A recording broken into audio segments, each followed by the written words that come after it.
How do you say the Father's names with complete certainty? If you take time to hear this, you will understand. Explaining the Scriptures. So many are trying to use letters to attempt to sound out and spell the Most High's name. Who can say today with absolute certainty, 100% just how each letter of Hebrew was pronounced 4,000 or 5,000 years ago? Who today has heard the voice as Moses did on top of the mountain? Okay, so we use different English letters, symbols, to attempt to say his name correctly as it is in Hebrew. In time the Most High will give us a clear and clean way to speak, as Zephaniah 3:9 states. At that time, we will no longer use English letters to debate the correct pronunciation of his name. At this time, we will no longer teach each other, as Jeremiah 31:34 states, we will have the answers. Until then, we must teach. Our problem in understanding his name is much greater than the different letters that we may use. Our problem is not seeing that the Father's name and the Son's name is not just a name, title or label, but it is something that is living. I will explain. The Hebrew word, Elohim, the correct word for God, is not just a word either. This word is alive with action and power. We are told he is our Elohim, or our God in English, and this is not just a small thing. The first hieroglyphic in this word was known as an ox head, now known as the Aleph. The very first letter in Elohim speaks of great power. Consequently, if the first letter speaks of power and might, what does the other letters added to it do?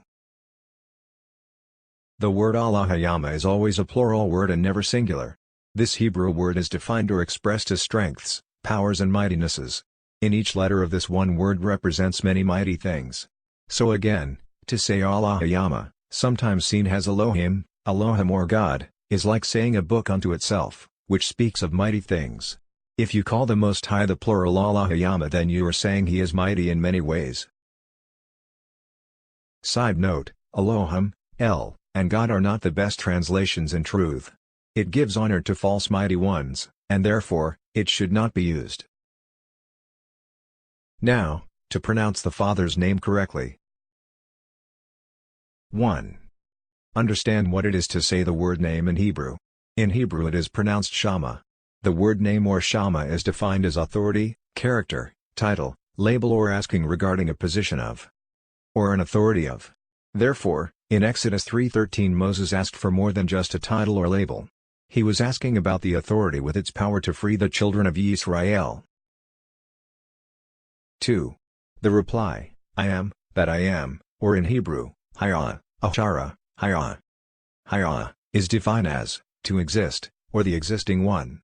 Ashara, is defined as, who, which, where, or when. Therefore, he said, I exist, how, I exist. 3. When Moses asked this question, he was asking about the power to save the children of Israel. The Most High would have to answer this question without spending an eternity answering and explaining. The might of the Most High is explained in all the books we have and do not have. He is explained and shown in all of history and all of creation. And this goes beyond our ability to understand and see. Therefore, he had to answer, I exist, how I exist. In answering this way, he stated, I cannot tell you all about myself, but, I am, what I am, or again, I exist, how I exist. 4. However, to explain this answer even more he stated in Exodus 3:15, that the strengths, powers and mightinesses that made Abraham, Isaac and Jacob mighty and great in many, and in all ways, is a power that came from him, the Most High. Remember, the word Elohim is always a plural word and never singular. This Hebrew word is defined or expressed as strengths, powers and mightinesses. 5. Exodus 3:15, say to the children of Israel, Yahweh the mightinesses of your fathers, the mightinesses of Abraham, the strengths of Isaac and the powers of Jacob, is the one that is sending Moses to deliver Israel. 6. The powerful things that took place with our forefathers represents and speak of his name, that is his authority. The children of Israel knew the accounts, the life history of these three men. So, when Moses went to them and said in so many words the one that was with your fathers is the name, again, the authority that I am speaking of. He will deliver you, through me. For the children of Israel, it was good news, because they understood the history of their fathers with the Most High. 7. The Most High's name, which is his authority, character and honor, is much more than the start of his name, Yah or Yahah. His name lives in the life of our righteous forefathers. His name is in the life of each prophet that speak his words, that uses his name in their name to express his existence. Such as the prophets Jeremiah and Isaiah. 8. Yahweh, that is Jeremiah, is not just a name, it is a living expression, defined as Yahweh will rise. Yahweh, that is Isaiah, is defined as Yahweh has saved. In these two prophets' names and lifestyle are the living expression, movements and actions of the Father's authority, character, honor, which is his name. 9. The Messiah's name, Yahushua, is defined as Yah shall save, or Yah shall deliver. Again, plural in actions, movements, powers, mightinesses, authorities, a name of strengths. A name that says many things will and have taken place. 10. The name Yasharallah, that is Yisrael or Israel, is a name that tells the entire history of the children of Yisrael. This name is defined as what took place in Genesis 32:24-28. This name shows the power in Jacob, in that he was able to wrestle for many hours with a mighty man, the angel, the same angel that is in Exodus 3:3, and strive with men, and have overcome. Jacob had power with Allah and shall rule in the end. Again, Yisrael will rule. Therefore, Jacob's name was changed to Yasharallah, to characterize who Jacob has become. Same as Jacob, so are his children named Yasharallah, Israelites. This name speaks of Jacob's and his children's authority, character, and honor. The children of Yisrael has wrestled men since their beginning and still today.